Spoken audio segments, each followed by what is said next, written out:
नमस्कार दोस्तों, मैं आपका प्यारा दोस्त रूप सिंह राणा अब आपके सामने देशांतर रेखाएं पढ़ेंगे। कल हमने जो अक्षांश रेखाएं पढ़ी थी ग्लोब पे, आज हम उन्हीं अक्षांश रेखाओं से आगे अपना जो नेक्स्ट टॉपिक है वो है देशांतर रेखाएं। तो आज हम देशांतर रेखाओं के बारे में जानकारी प्राप्त करते हैं। तो आइए प्यारे दोस्तों, हम देशांतर रेखाओं के बारे में जानकारी लेते हैं। तो अपना टॉपिक क्या होगा? देशांतर रेखाएँ। कल हमने अक्षांश के बारे में पढ़ा था, आज है देशांतर रेखाएं। प्यारे दोस्तों, ग्लोब पर यानी ग्लोब पर पहले मैं एक ग्लोब बनाता हूं।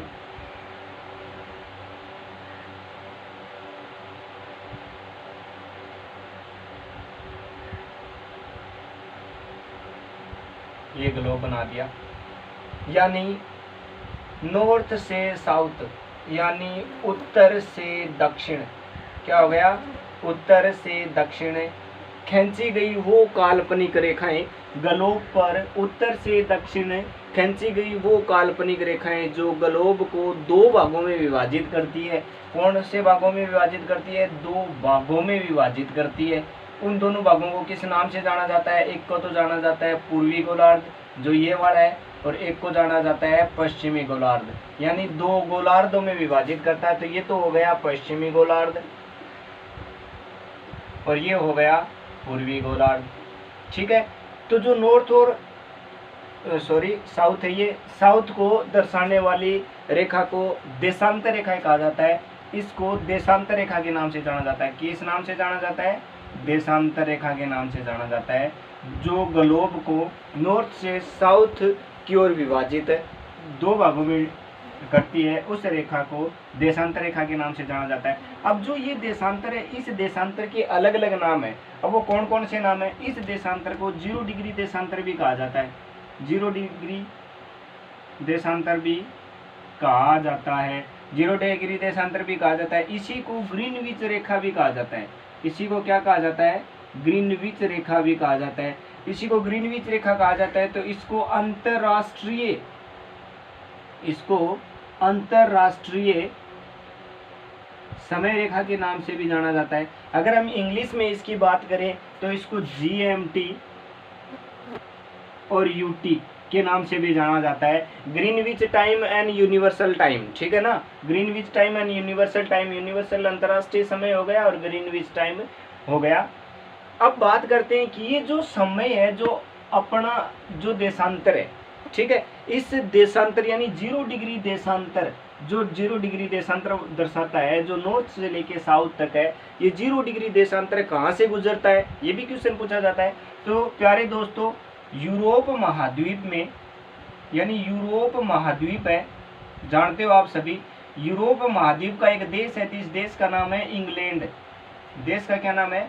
इंग्लैंड। ठीक है, इसी इंग्लैंड के अंदर एक शहर है जिसका नाम है लंदन। इंग्लैंड की राजधानी लंदन है। इंग्लैंड शहर है जिसका नाम है लंदन, और इसी शहर में एक स्थान का नाम है, जिस स्थान का नाम है ग्रीनविच। यानी ग्रीनविच नामक स्थान से अपना जो अंतरराष्ट्रीय समय है, 0 डिग्री देशांतर, ग्रीनविच रेखा या अंतरराष्ट्रीय GMT UT, ये जो अपना समय है, ये यहाँ से लिया गया। कहाँ से लिया गया है? ग्रीनविच टाइम से लिया गया है। और कहा जाता है, कई बार क्वेश्चन पूछा जाता है कि जो लंदन है किस नदी के किनारे बसा हुआ है? तो लंदन टेम्स नदी के किनारे बसा हुआ है। देखो आगे देखो दोस्तों, अब कई बार क्वेश्चन पूछ लिया जाता है कि ग्रीनविच रेखा से पूर्व की ओर चलते हैं तब समय में क्या परिवर्तन आता है, और अगर पश्चिम की ओर चलते हैं तो समय में क्या परिवर्तन आता है। तो हम इसको भी देखेंगे। पहले एक बात और कर लेते हैं कि अगर टोटल देशांतर की बात करेंगे, हम टोटल देशांतर रेखाओं की बात करेंगे तो 360 देशांतर होंगे। 360 देशांतर होंगे। वो कैसे है?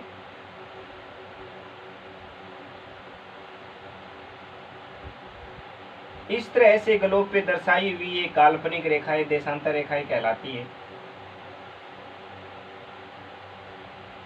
इसी तरह दर्शाई हुई, यानी ग्लोब पे दर्शाई हुई ये काल्पनिक रेखाएं देशांतर रेखाएं कहलाती हैं।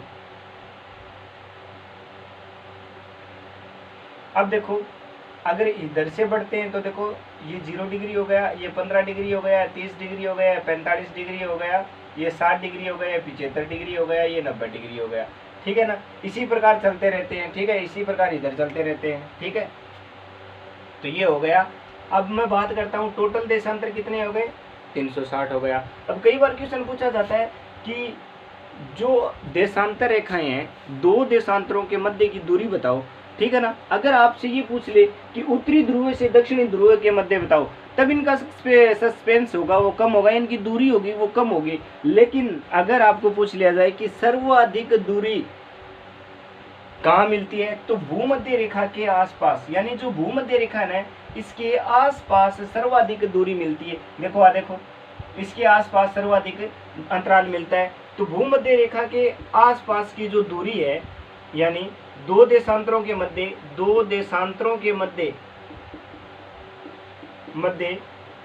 जो दूरी है, यानी भूमध्य रेखा के पास सर्वाधिक है, भूमध्य रेखा के पास क्या है, सर्वाधिक है। तो कितनी है, 111.32 किलोमीटर है, 111.32 किलोमीटर है। कई बार क्वेश्चन पूछा जाता है कि जो सूर्य की किरण है वह एक देशांतर को पार करने में कितना समय लेती है। तो प्यारे दोस्तों, जब सूर्य की किरण है एक देशांतर को पार करती है ना, जब एक देशांतर को पार करती है, 1 डिग्री देशांतर को पार करती है, तो 4 मिनट का समय लेती है, 4 मिनट का समय लेती है, ठीक है। अब देखो वो 4 मिनट का समय कैसे लेती है, हम इसको निकाल के देखते हैं। इनका पहले स्क्रीनशॉट ले लीजिएगा, वो 4 मिनट का समय कैसे लेती है। अब देखो हम इसको देखते हैं कि 4 मिनट का समय कैसे लगता है। अब देखो ये 0 डिग्री देशांतर है और ये 180 डिग्री देशांतर है और ये 180 डिग्री देशांतर है, ठीक है।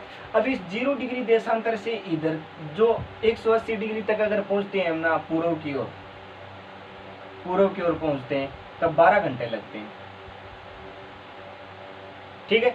इधर इससे पहुंचते हैं तो ही 12 घंटे लगते हैं, ठीक है। तो अगर हम बात करें कि 0 डिग्री रेखा से 180 डिग्री रेखा तक पहुंचने में 12 घंटे का समय लगता है, तो अब हम बात करते हैं। अब ये तो हो गया पूर्व, ये हो गया पश्चिम, ठीक है। अब जो सूर्य की किरण है वो एक देशांतर से दूसरे देशांतर को अगर पार करती है तो 4 मिनट का टाइम लगता है। कितने मिनट का टाइम लगता है, 4 मिनट का लगता है। अब कैसे लगता है कि 24 घंटे में कितने डिग्री देशांतर पार करती है, 180 हो गई, 180 हो गई, तो 360 डिग्री देशांतर तक पहुंचता है। तो 1 घंटे में कितने डिग्री तक पहुंचेगा, 1 घंटे में पहुंचेगा 360/24 और ये हो गया 15 डिग्री, यानी 1 घंटे में 15 डिग्री देशांतर तक पहुंचता है। तो 15 डिग्री देशांतर में कितना समय लगेगा, 1 घंटा लग रहा है ना, 1 घंटा लगेगा, यानी 60 मिनट लगेगी। तो 1 डिग्री देशांतर पार करने में क्या लगेगा। अब 60 मिनट को मैं क्या कर देता हूँ, 15 से डिवाइड कर देता हूँ और तो 4 मिनट होगा, यानी 1 डिग्री देशांतर जो सूर्य की किरण है 1 डिग्री देशांतर से दूसरी देशांतर तक पहुंचेगी तो 4 मिनट का समय लगेगा। इस प्रकार 4 मिनट का समय लगेगा। अब देखो 0 डिग्री देशांतर, ग्रीनविच रेखा, यूटी, जीएमटी, अगर इससे पूर्व की ओर चलते हैं तब समय में क्या परिवर्तन आता है, तो समय बढ़ता है। क्या है, समय बढ़ता है, यानी 0 डिग्री से अगर हम पूर्व की ओर चलना प्रारंभ करते हैं तो समय में बढ़ोतरी होती है। अगर हम पश्चिम की ओर चलते हैं तब समय में क्या होता है, समय घटता है। समय क्या होता है, समय घटता है। तो समय घटता है और पूर्व की ओर चलते हैं तब समय बढ़ता है, पश्चिम की ओर चलते हैं तब समय घटता है। अब देखो किस तरह से, अब एक उदाहरण पेश करता हूं मैं आपके सामने, एक उदाहरण है, उदाहरण पेश करता हूं। देखो ये 0 डिग्री देशांतर है, ठीक है, ग्रीनविच रेखा कहा जाता है। यहां देखो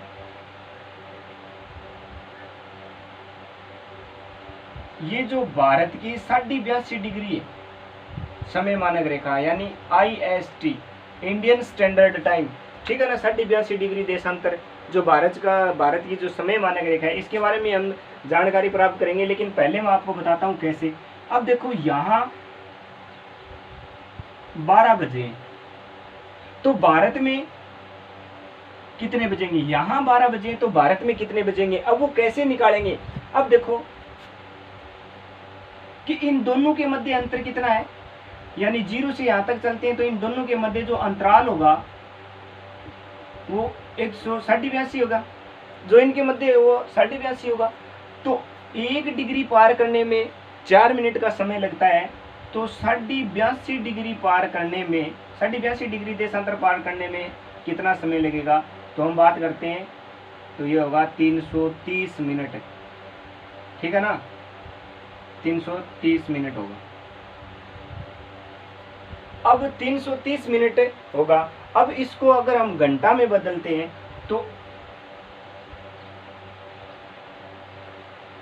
1 घंटे में कितना होगा 300, यानी इसको घंटा में बदलते हैं तब होगा 330/60, यानी 5 घंटा 30 मिनट, 5 घंटा 30 मिनट। इसलिए तो अपना जो IST टाइम है वो अपने मोबाइल में, अपने वॉच में क्या दिखाता है, प्लस 5:30 दर्शाता है ना। देखना अपने मोबाइल के अंदर देखना, अगर आप दिल्ली से जो टाइम देखेंगे ना तो वो प्लस 5:30 दर्शाएगा, 30 AM। तो यहाँ सुबह की, यानी यहाँ रात की, जब यहाँ सुबह के 12 बजेंगे ना तब यहाँ रात के, सॉरी यहाँ सुबह के 5:30 AM होगा, सुबह कर 5:30 AM भारत में होगा, तब लंदन के अंदर रात के 12 बजेंगे, यानी लंदन से भारत का जो समय है वो 5.5 घंटा आगे है, ठीक है ना। क्या है, 5.5 घंटा आगे है, तो इस बात का हमें ध्यान रखना है। अब देखो 82 डिग्री देशांतर है, अब यहाँ इसी से बात कर लेता हूँ। 82 डिग्री देशांतर यह भारत के उत्तर प्रदेश राज्य के एक स्थान है। पहले इसका नाम इलाहाबाद था, अब इसका नाम प्रयागराज कर दिया गया। योगी आदित्यनाथ यहाँ के मुख्यमंत्री हैं उत्तर प्रदेश के, इसलिए उन्होंने इसका नाम चेंज कर दिया है। पहले इसका नाम क्या था, इलाहाबाद था, और इलाहाबाद का नाम चेंज करके प्रयागराज कर दिया है। अगर अब क्वेश्चन आ जाए कि गंगा यमुना सरस्वती नदी का संगम कहाँ होता है, तो प्रयागराज में होता है, ठीक है ना, न कि इलाहाबाद में। अब प्रयागराज के एक स्थान है जिसका नाम है निन्नी नामक स्थान से अपना जो भारत का मानक समय है ये लिया गया है, ठीक है ना, जो उत्तर प्रदेश में है। ये जो 82 डिग्री है ये भारत के 5 राज्यों से गुजरती है। कौन कौन से राज्य से गुजरती है, यूपी से यानी उत्तर प्रदेश से, MP से यानी मध्य प्रदेश से, और झारखंड से गुजरती है, प्लस ओडिशा से गुजरती है, और कहाँ से गुजरती है, आंध्र प्रदेश से गुजरती है। तो भारत के 5 राज्यों से होकर 82 डिग्री गुजरती है। अगर हम बात करें कि जो कर्क रेखा है और जो 82 डिग्री रेखा है, जो GMT समय मानक रेखा है, ये दोनों भारत के मध्य प्रदेश और छत्तीसगढ़ राज्यों से होके गुजरती है। अगर हम बात करें ये दोनों कहाँ मिलती है, एक दूसरे को कहाँ काट